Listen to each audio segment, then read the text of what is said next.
Welcome to our June edition of Let's Get Growing, and we want to continue to mow once a week. And remember, don't bag it and don't remove more than a third of that total leaf blade at a time.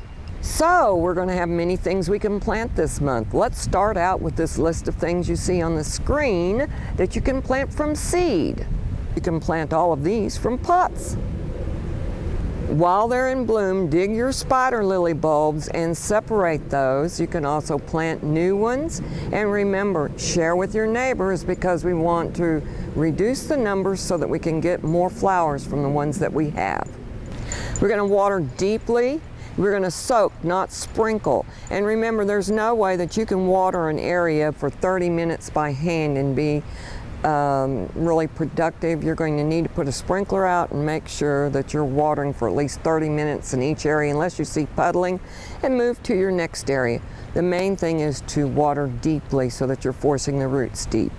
And then remember, we're going to mulch all those newly planted areas, any bare spots, and then make sure that you're keeping the annuals mulched because once again that's going to help you retain the moisture and reduce that soil temperature. But most of all, let's keep those weeds down because they're in competition for water and nutrients from our desirable plants.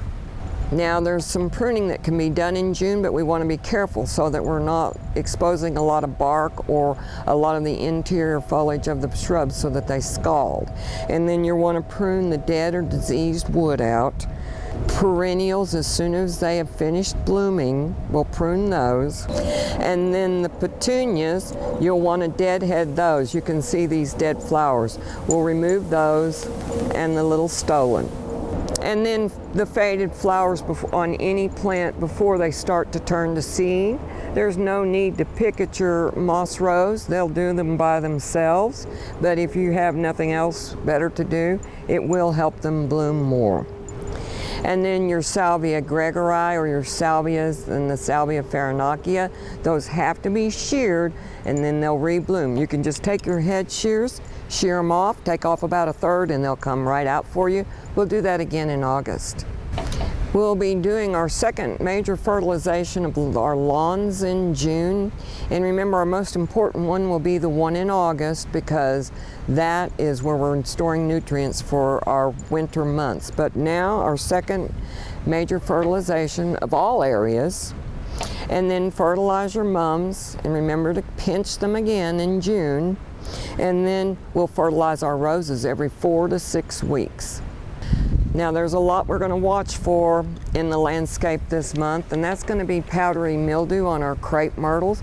Just a little insecticidal soap will get rid of that. In addition, chinch bugs on your St. Augustine, red spiders on everything, and they'll be on the underside of the foliage.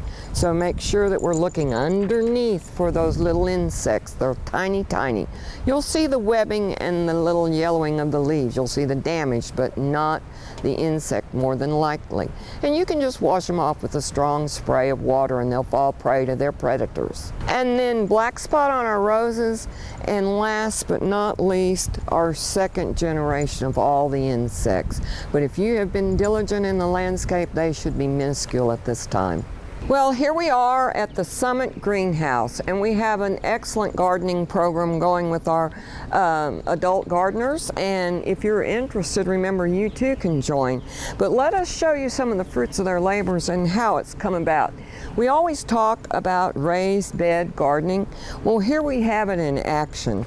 And as you can see, these beds are approximately 4 feet wide, and the reason why is so we can reach to the middle of the beds so that we're not having to get down on our hands and knees. It's more accessible for us. And as you can see, we have the lettuce growing here, and we have them growing in succession. You can tell that these were planted earlier, and then we have a later version coming up, and then a medium. So what we do is we plant a row a week or every other week, and then we harvest the older leaves from the bottom and let the young leaves produce, and thus we have an everlasting salad right here, growing in our backyard. Now, we want to rotate our crops so that we are giving them the best environment that we can. In raised beds, it's very easy. We know that we've mapped this, and last year we had our greens, etc. in this area. And now we're growing peppers in this area. And as you can see, we've got some little tiny peppers. These are just about a couple of weeks old. And then these are already blooming and have peppers on them. As the heat increases, so will their production. So remember, peppers grow in the heat. But when you put them in a raised bed, you can plant them closer because they're not going to have any compaction around the root system. Thus, the roots are not having to work to take in nutrients and moisture. It's all readily available in this great soil mixture that we have. And I've talked to you about expanded shale many times, and we have it here in this bed, and you can tell it just looks like gravel. But it has been expanded in a kiln, which gives it a very porous makeup, which then gives it an alternative site for water, nutrients, and air. Air is an important part because clay doesn't have that much air in it.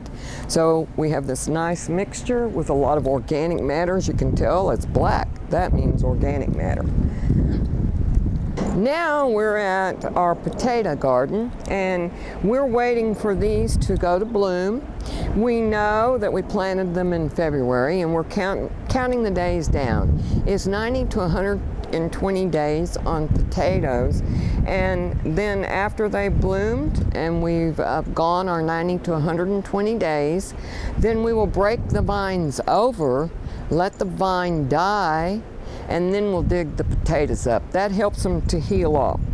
Now, this is our cabbage, and this one's ready to harvest. It didn't get to be a huge head because it came out a little bit, it was too warm. We had the crazy freezes this year. And now I want to show you a cabbage that we actually have removed a head from, and now they're making new heads. They won't be extremely large, but we're getting a second crop off the same plant. And you can see we left one little head on, and we'll remove that. And it's very easily done. You just pick up this dead foliage and cut it off down there.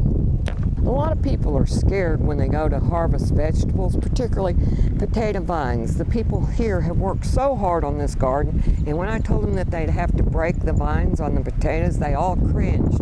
But that will harden the potatoes off. When we cut the cabbage off, it leaves a huge hole, but look, it automatically filled up with new heads. So don't be timid. Pull that knife out. Do your harvesting in the early morning when the sugars are high in the fruit, and then late in the evening after the sun is set. So early morning or late evening is a great time to harvest. That's our May and June edition of Let's Get Growing. Want you to grow on. Make Grand Prairie better, one beautiful spot at a time.